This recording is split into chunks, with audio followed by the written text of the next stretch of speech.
We're going to continue this morning our series on bad ideas. First of all, I heard that Pastor Lee did a great job last Sunday just bringing a Father's Day message, and that you guys just were wonderful towards him. So thank you for making him feel welcome, and I hope that was a good time together. It's been really great to continue to develop that relationship between us and Hilliard Life, what they're doing, partnering, helping each other a little bit, and doing some things to work together. So thank you for making him feel welcome. And since he did such a good job, then I don't feel bad leaving again sometime. So looking forward to that. Okay, well, but I hope we can be a substitute once in a while is okay. We're going to get back now into our series on the doctrine, these different doctrines or bad ideas, belief systems that we sometimes have, and we'll get into the next one. But I've been doing some fun things, some bad ideas. We've looked at inventions, and we've looked at decisions, and we've looked at a variety of things that way. This week I was kind of looking at some infomercials. Looking at some bad idea infomercials that were kind of fun, and I found one that was really kind of funny, and then I found a short little clip that I thought would be fun to show, and it's from the Ellen Show. She's not a show I normally watch, but this was pretty benign and pretty funny, and so I just thought just to kind of get us started here, why don't we try this one out? And this is an infomercial and I've actually seen this before, maybe you have too. It's called the Hawaiian chair. And it's an exercise, a piece of equipment that you can use in the office. So that I'll set it up with that, and we'll give it a shot. I thought that might be a bad idea. Hey, Grayson, this seems a little hot. Could you help me with that? It might be a bad idea for the office, right? And somebody thought that was just a wonderful invention, and I think you can still buy it. So if you like the idea, go ahead and get out there and get you one of those for the office, and you can just answer the phone, do the computer, and all that. Okay. Well, just for fun, because there are some things that we come across that are probably actually a bad idea. Maybe they seem great. Maybe it seems like it'll work, but in the long run or in the end, it doesn't turn out the way you hoped. Now, we went on vacation last week, as we mentioned, and actually we've been back a week now, so it was a week before. But we were gone on vacation, and now vacation, that's a good idea. I'm just telling you right now, that's a great idea. And on our trip, what we did is we borrowed an RV and went camping, trying to save a little bit of money and do something. So everything was phenomenal. We had a wonderful time. And then we're driving back, and we were down in Oregon, and we're coming back across the Columbia River. And as I was turning onto a new highway, we went around this corner, and I heard this slap. And I just caught a glimpse in my mirror of the awning had pulled away a little bit and then came back up. And it slapped closed. And I thought, uh-oh, it's getting loose, but it slapped back close. I'll probably be okay. And so we kept going well, and we're on this on-ramp. Then there was this bridge. There was no way to really pull over, so we thought, we'll slow down and keep our speed down and try to get across the bridge to the next place we can pull over, check out the RV. And we're heading across, and if you've ever driven down what they call the gorge, the Columbia River Gorge, that wind just howls through there. And so we headed across, we just got across the bridge, and the wind caught that awning just right. It opened it up like a giant sail and ripped it right off the side of the RV. And it went flying down the highway. And luckily, it didn't hit any other cars. It didn't hit anybody else. So we actually felt we're fairly fortunate.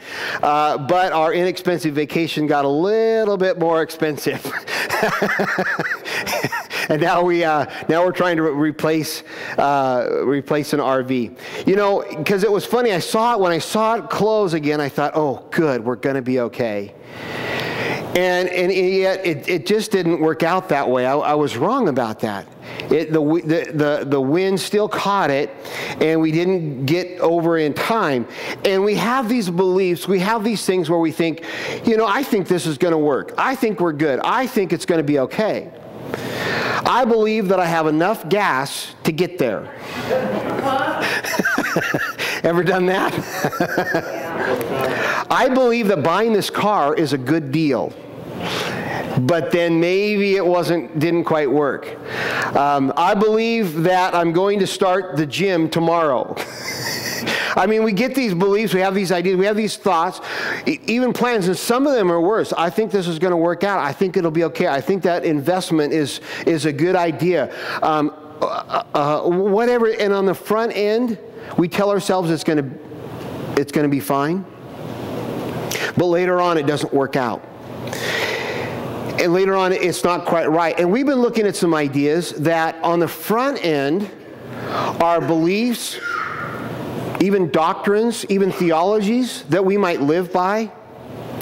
But as we go along or down the road, they didn't turn out quite the way we thought they might.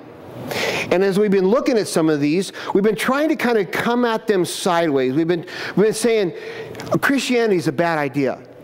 Well, how is that possible? Well, we've come at it from a sideways point of view and thought and looked at that sometimes there's an idea or there's a culture of Christianity, but are we really walking with Christ? Or a couple weeks ago, we talked about the doctrine of publicity. That just recognize that sometimes we think that we live with a certain belief or at least a system that if it's not public, it's not important. When God looks at the heart and God looks at the hidden things of our lives. And today I want to introduce to you another one and say that we're going to talk about the bad idea of the doctrine of learning. Now, if you've been around here for any period of time at all, if you've paid attention at all, we probably more than once said something on the lines that we have to be learning, we have to be growing, we have to be increasing in our understanding of God. We want to be growing and learning. We always want to do that. So how is it possible that it's a bad idea? But this one, like the other beliefs that we've looked at, what we're going to first do is recognize where it's good, and then we want to see where it might be bad.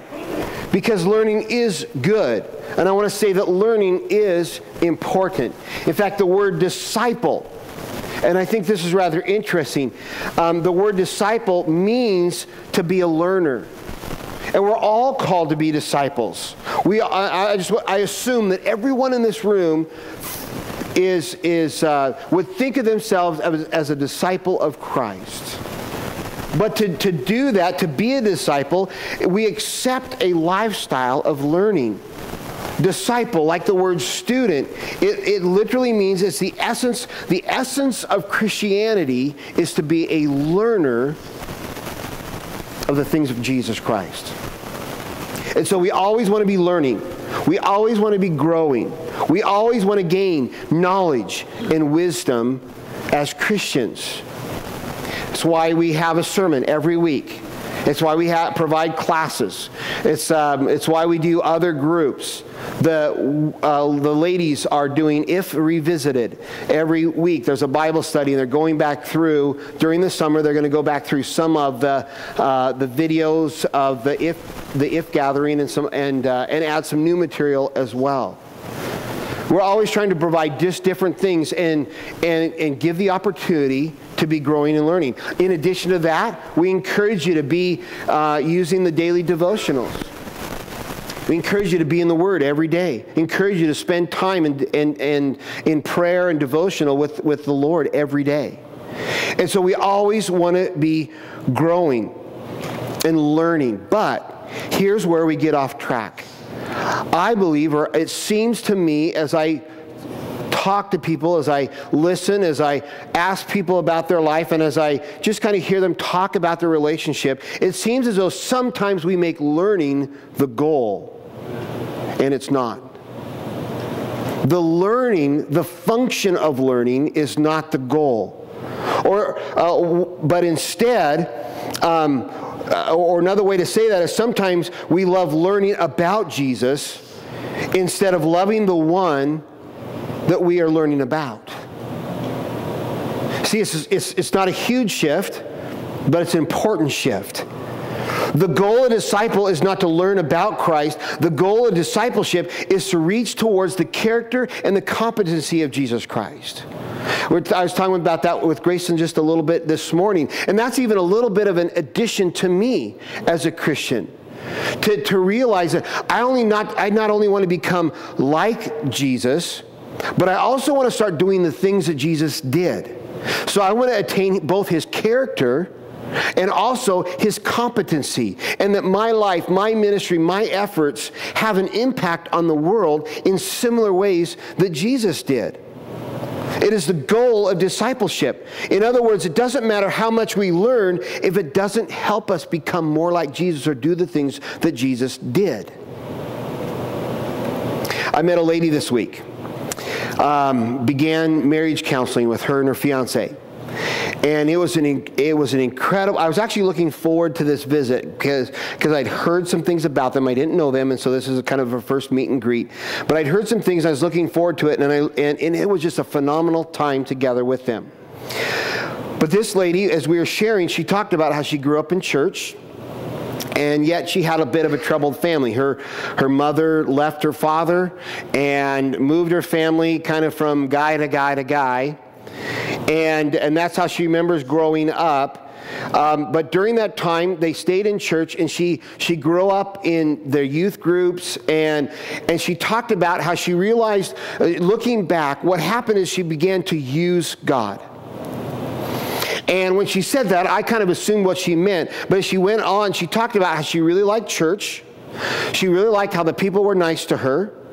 She loved youth group, and she loved learning about God, and believed that as she learned these things, she hoped it would help her in her life. It'd help her be happy. It'd help her to be blessed. It'd help her to be successful. And she believed that the more she learned from being in church, the more she could bring these things into her life. And so she loved youth group. Even as a teenager, she loved to listen to sermons. She memorized Bible verses, and all of it really seemed to make her feel good. But after high school, she talked about how she went off to college. When within a couple of years, she began exploring this newfound freedom. She got new friends, and within a few years, she had dropped out of college. She was hooked on alcohol and drugs, and she even began prostituting to make money. And she was truly lost. Today, she totally loves God. And she's working as a staffer with Teen Challenge, helping other teenagers get out of, these similar kinds of life problems, helping other girls find a brand new life in Jesus Christ. And she just could not stop talking about how she loves God and has found a relationship with God, how he's healed her, how he set her free, and it was just such an interesting conversation. But I just found it so interesting how she talked about that she loved to learn about God. But it wasn't until she'd gone through all these hardships in her life that she learned how to have a relationship with him. And sometimes we take our experience or what we do as a Christian is we turn it into a learning exercise and never turn it into an exercise that helps us enter into a relationship with the one we're learning about. I want to take us to John chapter 8, verse 31 this morning, and look at some verses.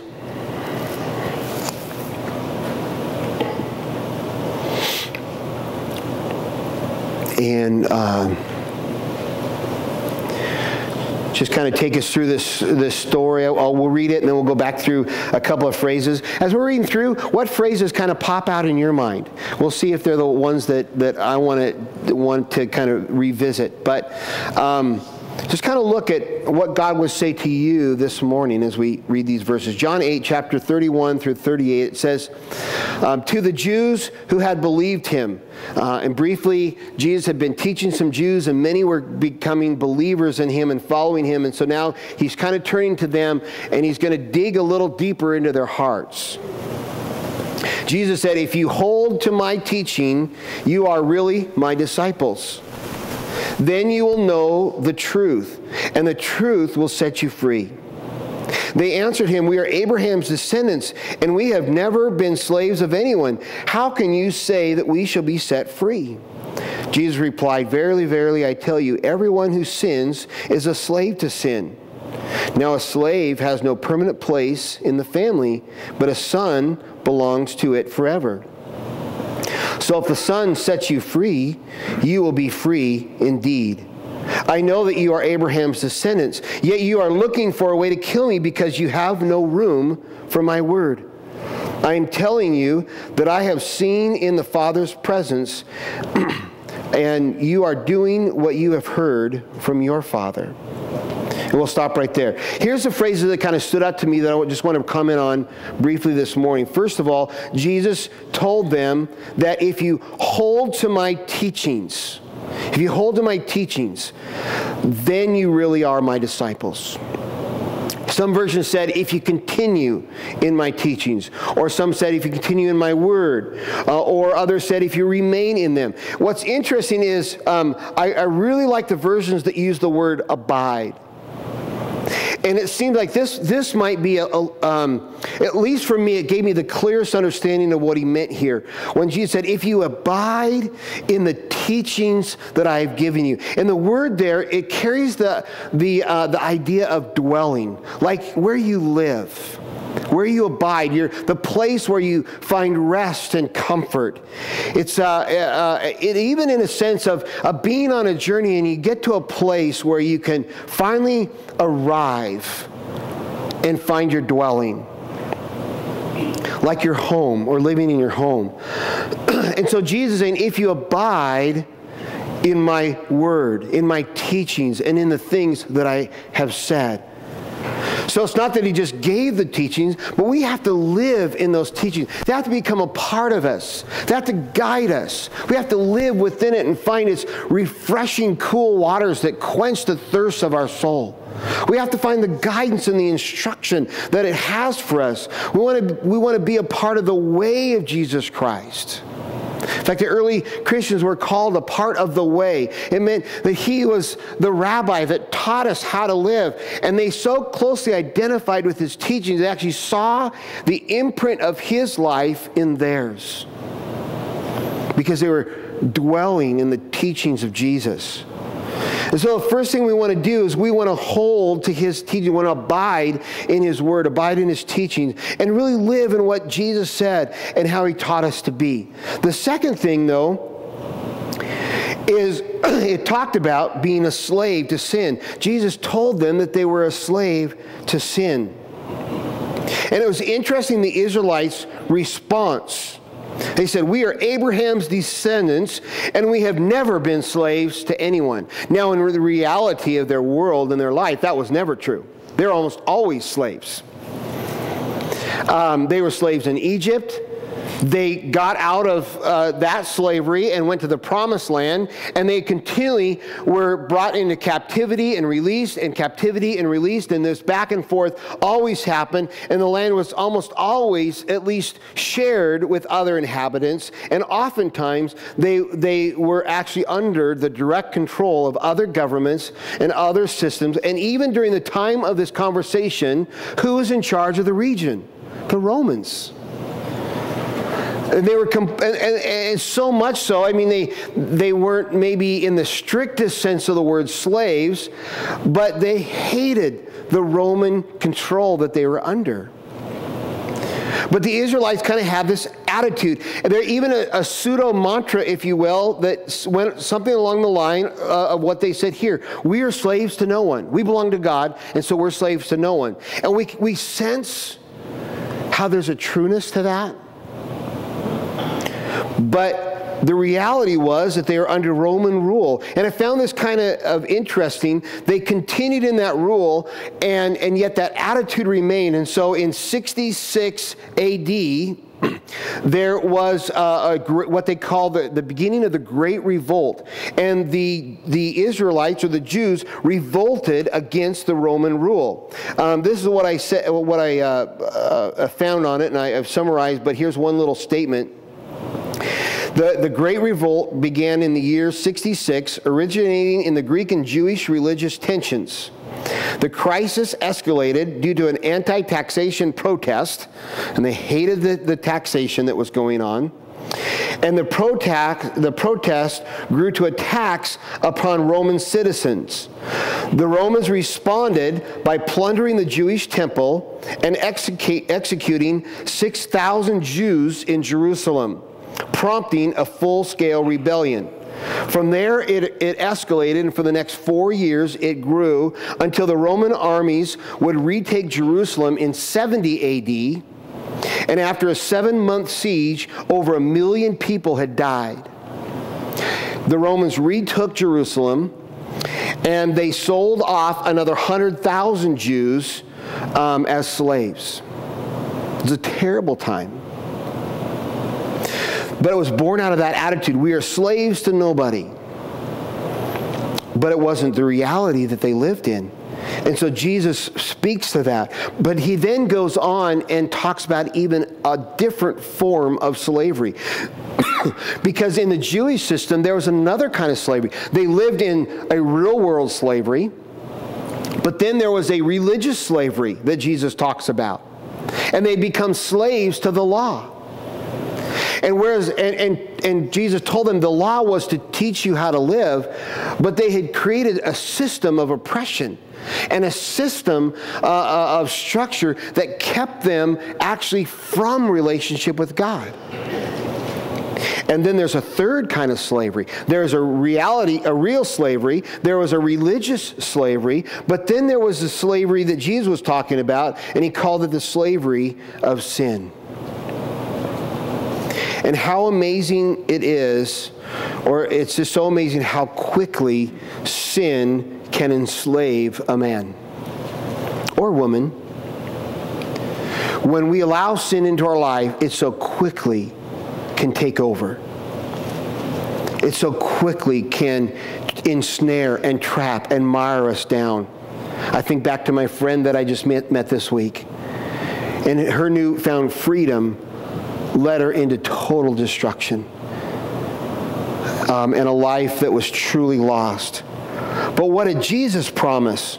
Jesus promised, he said that if you believe in him, if you put your trust in him, he said when the Son sets you free, it doesn't matter what your circumstances are, it doesn't matter what's going on in your life, it doesn't matter what's happening around you, what you do find is that when the Son sets you free, then you are truly free indeed. And there's a spiritual awakening. There's a spiritual releasing that can take place. And that there is freedom in Jesus Christ. And how many of us in this room have found that to be true? Whether it was alcohol, whether it was drugs, whether it was broken relationships, whether it was discouragement and depression, maybe it was anger, maybe for you it was the love of money, maybe for you it was the prestige and position. I mean, for each one of us, it's different things that entrap us. But in Jesus Christ, we can be set free. He forgives us of sin. And he gives us a brand new heart. And so Jesus said, you don't have to be a slave to sin. You can walk in relationship with me. But the third thing he said is, the reason it happened, that they were coming to faith and they were putting their trust in Jesus Christ. But he goes on to warn them, he says, that there was no room for his word. He said, there's no room for my word. And he kind of comes back around. He brings it full circle and he says, it reminds them to dwell in his teachings.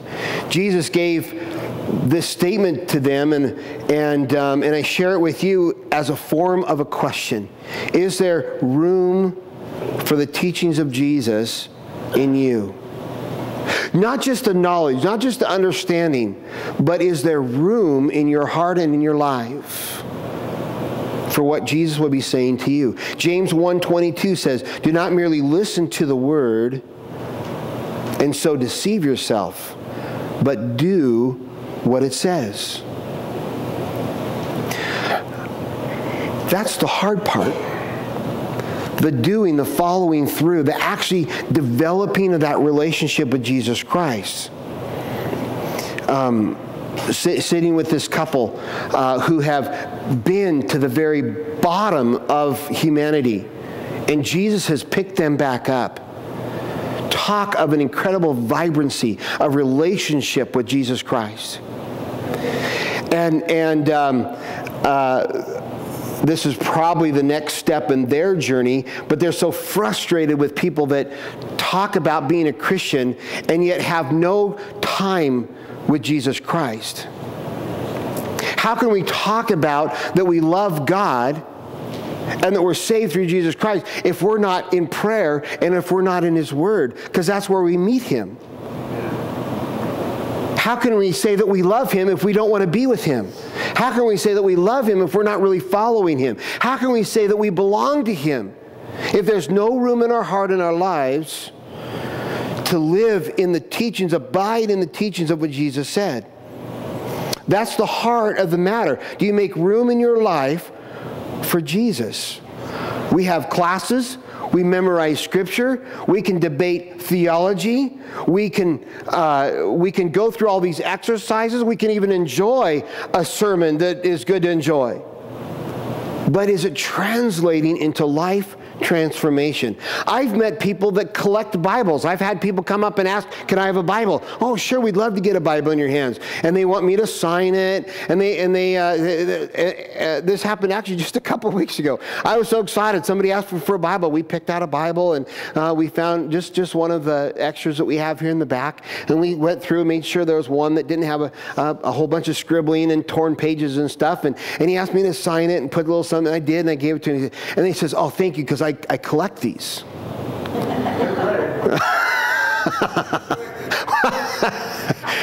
Well, don't collect them, read it. Don't have more of them on the shelf. Have more of it in your heart.